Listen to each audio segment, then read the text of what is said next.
Hey guys, welcome back to the channel. This is Jessica.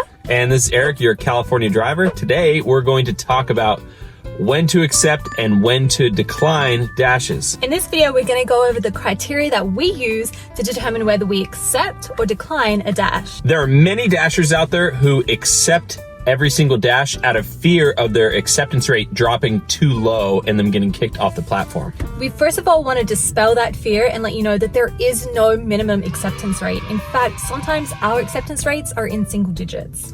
I think mine right now is around 28%. I'm not sure. You're doing good. So I'm doing great. If you're new to DoorDash and you're trying to hit a trip incentive or a referral bonus, that might be a different story. But if you're trying to increase your hourly rate, then these tips are for you. Number one, know your area. You're probably thinking, what does that have to do with accepting or declining dashes? The answer is a lot. If you don't know your area, it makes it really difficult to know how long it's going to take to complete a dash, or more specifically, how long it's going to take to go a mile.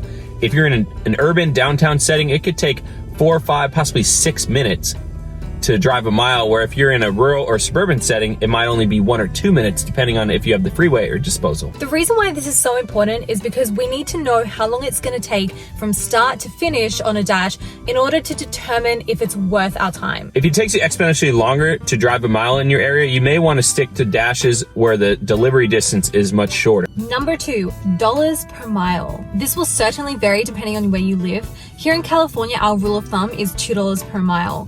You should definitely determine your own threshold, but know your worth. Recognize that your time is money and don't accept orders below your threshold. There are some exceptions to this rule. Would I accept a $12 order that's 6.1 miles? Absolutely. But I'm not going to accept an order that's 4 miles for $6.50. It's just not worth my time. Just like my wife said, know your worth and make sure you're living above your privileges. Oh, and don't be fooled by the excitement of seeing a $15 order come through without seeing how far it is, because oftentimes you might get an order that large that's like, say, 11, 12 miles to deliver. And it might seem great, but it's just not worth your time. Sometimes when you accept those orders with long delivery distances, it'll often take you outside of your dash area, which jeopardizes your ability to get another dash until you make it back into your area. Take into account the amount of time it's going to take to drive back into your area, because your time is money. Number three, be aware of which restaurants tend to give stacked orders. Maybe because I grew up playing Mario Kart Double Dash on the GameCube, I call it a double dash when you get more than one order at once. But the common term throughout the DoorDash kingdom is a stacked order. These will typically come from chain establishments. We tend to get them from places like Chipotle, Wingstop, Little Caesars. There are so many more, and the ones that you have in your area may be different to our area, but be aware of which establishments often give double dashes. Stacked orders allow you to make significantly more per mile because the pickup and the drop-off locations are typically much closer together. For example, the other night I had a Panda Express order that was $8.75 for 4 miles. Which is just over our $2 per mile. And then the second order came through, it was $8.25 from Chipotle, and the Chipotle was literally right next to it in the same shopping center.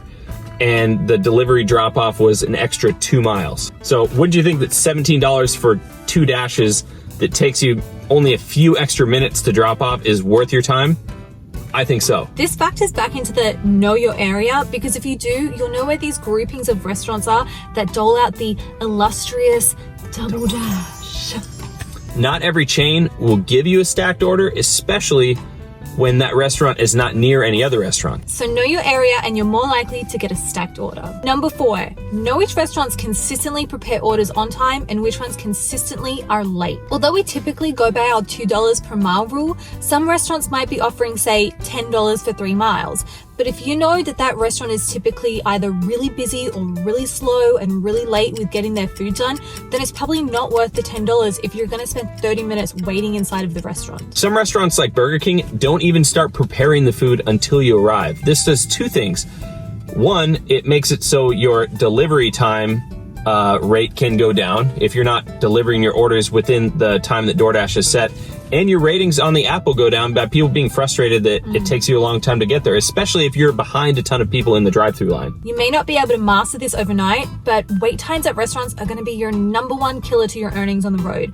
So Keep this in mind while you're dashing and take note of which restaurants to avoid for future reference. That part. I know this seems like a lot of information all at once, and it kind of is. Feel free to go back to the beginning of the video and watch it from start to finish again, or save it to a playlist and watch it again later.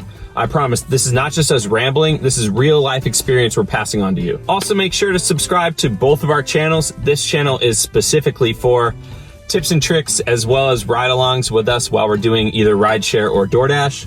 And on my channel, you can watch what we're doing when we're not on our side hustle, so go sub over there too. Let us know in the comments which one of these tips you're going to implement. Are there any that you're already doing? Are there some that we didn't mention in this video? Let us know in the comments because we appreciate the feedback. Happy hustling out there. God bless and have a great day. We'll see you on the next video.